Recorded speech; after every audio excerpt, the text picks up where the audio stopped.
Hey guys, I am so excited to be talking to you because it is spring. Okay, not quite spring, but it's close enough that I get to starting my seeds. And so this year I've made a really important plan for my garden. I've planned out the entire year when things harvest, when things need to be planted, when I need to have seedlings going so that I can replace plants that I've harvested already in my garden.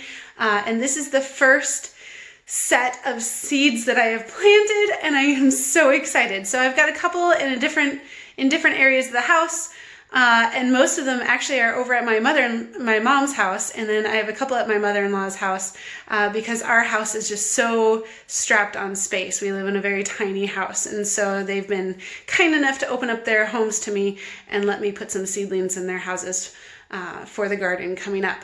So as you'll see, I've got some really great grow lights. These are Fairy Morse, and I'm just really thankful for them. I found them on clearance at Walmart in the fall for like $5 each. Normally they're $30, and so I grabbed every single one that I could find, which unfortunately was only 4, but I have them and I'm thankful for them. It saved me a bunch of money. They also had some heat mats that I don't use very often for sale as well, and I got those, but right now I'm not using any of those at all because most of the things that I'm growing right now are going to be cold weather crops. So I've got radishes and lettuce and spinach and broccoli and cabbage and stuff like that growing, seedlings, and then I also have some flowers and herbs that I want to plant in the garden later once it gets warmer, but they just take a longer time to get started.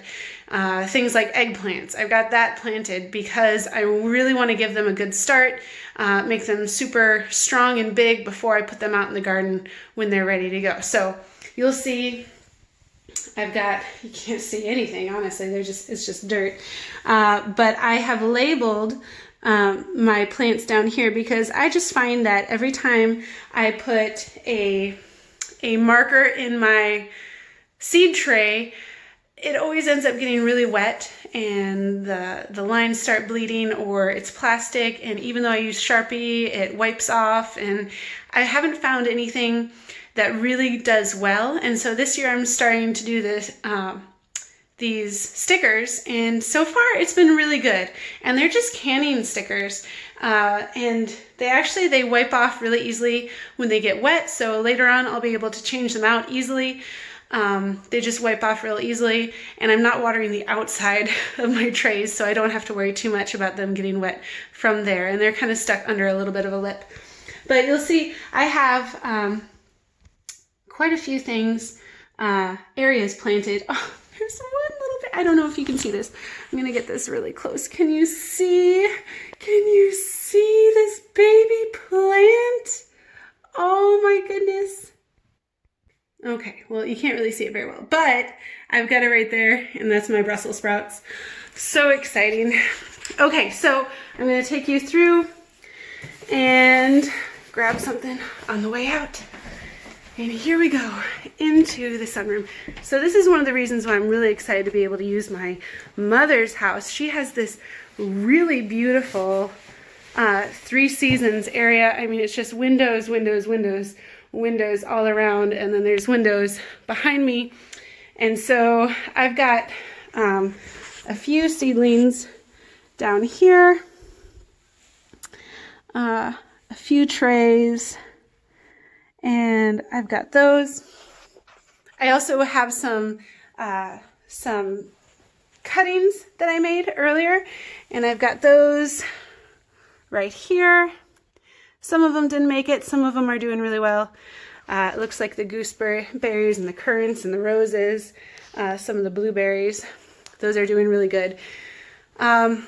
And so I just want to share with you something that I really like to use for watering my seedlings, because I just find that using a watering can is too heavy, and these babies are so delicate. I mean, we're babying them, right? Because they're babies. And so this is what I use. I absolutely love this, and I get kind of a bigger size because I have lots of trays. And you just pump the top of it, and then there's a little sprayer, and it's basically a mister. And that's really all that you need for seedlings, because they're just babies, and they have problems sometimes with dampening off. I like to bottom water them if I don't have one of these, which is a really good thing to do. I would always recommend bottom watering. But when I have one of these, it makes it really easy for me to be able to get these hydrated and not drenched. And so you definitely don't want to drench your seeds. You want to be very careful with them and baby them, okay? As they get older and you start potting them up, or you put them out in the garden, you don't have to worry so much. But right now, this is what I like to use. And I use an organic potting mix. I don't make my own because I have 3 kids. I homeschool. I've got the animals that I got to take care of. And then I'd also like to have kind of a neat house sometimes. So I don't bother making my own mix. I leave that to the professionals, and I get my own organic potting mix. All winter long, I spend time finding seeds. I love places like Baker Creek, the Seed Exchange. I do lots of seed swaps. There's like 5. I'll put a list of places that I really like to get my seeds in the description. But the seeds that I've got, I order them extra early, especially nowadays, because people are gardening more. It's very exciting. There's so many new gardens coming up, and I just hope that continues. I hope that it doesn't peter out, that it's just a phase. I hope it keeps going, because the more people that we can get growing their own food, feeding their families with homegrown food, is just so great. The more the better, the more the merrier. And then we can start, sharing seed saving tips and stuff like that with them, and our community can just grow. So also, when I do seed swaps, I usually end up with a ton of seeds that I don't necessarily need or want, or I get extras of a lot of different kinds, like sunflowers get sent a lot in seed swaps, and so I end up with tons of sunflowers and marigolds and calendula and stuff like that. Really easy seeds to save, and I love them and I need them, and I rely on those being in the seed swaps every year. But then I have extras, and I love going to my work that I work at. I own a karate studio. I bring the seeds there to the homeschool co-ops that I go to, any friends that I have, family that I have, and just say, here, free seeds, take what you can. And that's a great way to share gardening with people as well. So these are my seeds. It is March 2nd, and I am in zone 6B, and I'm planting all my cold weather stuff. It's very exciting, and I cannot wait to show you in a couple of days all the sprouts coming up. So this is going to be a really busy year. I'm adding a orchard on top of the food forest, as if the food forest wasn't already one. And then I'm also adding a garden along one of my hills that I'm terracing by hand.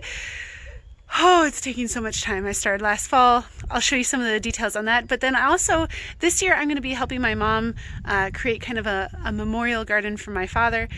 There's going to be a lot of vegetables. There's going to be and a lot of perennials, pulling in the butterflies as much as possible, and a couple of really key trees that we're going to be planting. And so you can see behind me right here, this is the area that our new garden for my father is going to be. And as you can see, it's grass, and we will be starting from scratch. And so you can be there for that whole process. I'm excited to share it with you guys. Also, I'd love to share with you guys some of the plans that I made for my garden and how I came up with those plans. I'd also like to share the varieties of seeds that I chose, because I put in extensive amount of research into my seed selection, because it's basically just my hobby and I love doing it so much. I'm constantly looking at seeds. Seed catalogs are kind of like my pleasure reading. So I'd love to share with you that list. I will definitely do a video on that. And I'll do a video on how my garden plan came to be the way that it is, even though I only have a small amount of space that I reserve for my annual vegetables, because my main focus is a food forest with perennial food. But I do really love to have a specific area for my annual vegetables. Okay, I will share that with you guys in the next coming up videos. And I look forward to seeing you guys again. Have a wonderful day and stay blessed.